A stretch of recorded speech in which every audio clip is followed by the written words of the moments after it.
Welcome to Catalyst Grid. My name is Kingsley Imafua, your host. At month 36, Data Hall 1 is handed over. Cloud Core moves in. Servers go live. The SLA begins. 99.9999% availability. 6 nines, less than 32 seconds of unplanned downtime per year. At month 37, a piling rig starts drilling 80 meters from the DH1 plant room wall. Phase 2 construction has begun. Managing a live Tier IV data center next to an active construction site is the most operationally complex challenge in phased campus delivery. This is FULCRUM's reality from month 36 through to month 54. Sectional completion is the key. FULCRUM's contract includes sectional practical completion clauses. Each section reaches PC at a different time. Each has its own SLA commencement, its own DLP, and its own retention release schedule. For Data Hall 1, PC is at month 36. L1, L5 commissioning passed, and the IT Ready certificate is issued. DH2 follows at month 42. Sectional retention is 50% released at the DH2 practical completion date.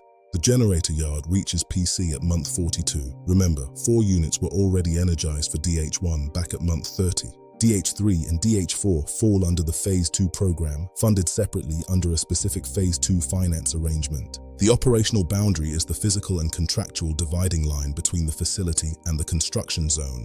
On FULCRUM, it is a 3-meter Harris fence with solid hoarding panels running between the live block and construction. Gate control is strict, a single personnel gate with biometric access. No construction vehicles are permitted through here. CCTV cameras monitor both faces. Construction is watched by site security, the operational side by the Cloud Core SOC. Vehicle routing is separate. Phase 2 vehicles use eastern access. They never pass through the visitor reception. Emergency access is maintained 24/7 via a shared protocol between Cloud Core FM and the site manager. Hoarding maintenance is critical. Any damage must be repaired within 4 hours. This is a strict lease condition. 3 pathways threaten the operation: noise, vibration, and dust. We manage these through the protection protocol. For ground vibration, a pre-construction baseline survey establishes the existing levels at DH1's foundations. Continuous vibration monitoring runs throughout.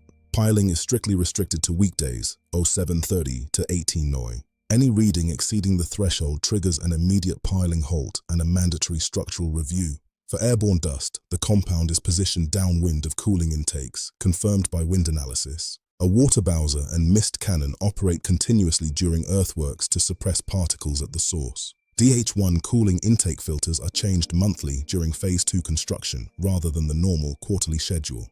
Diesel exhaust is also monitored. All Phase 2 plant must be at least 80 meters from the DH1 cooling intake. If any exhaust source is upwind of the intake, that plant must be repositioned or shut down immediately. Phase 2 requires temporary power for cranes and tools. This is drawn from a completely separate metered circuit. It does not share any connection point with DH1's operational power paths. This isolation is absolute. The protection coordination is formally reviewed. A fault on Phase 2 power must not affect DH1's 11 kV distribution. This is a technical requirement. A protection relay trigger in DH1 is an IT load interruption and a major SLA event. And now, our series signal. The operational boundary and every protection measure must be in the contract at NTP. You cannot write these protections retrospectively when Phase 2 starts and the first complaint arrives. Set them early.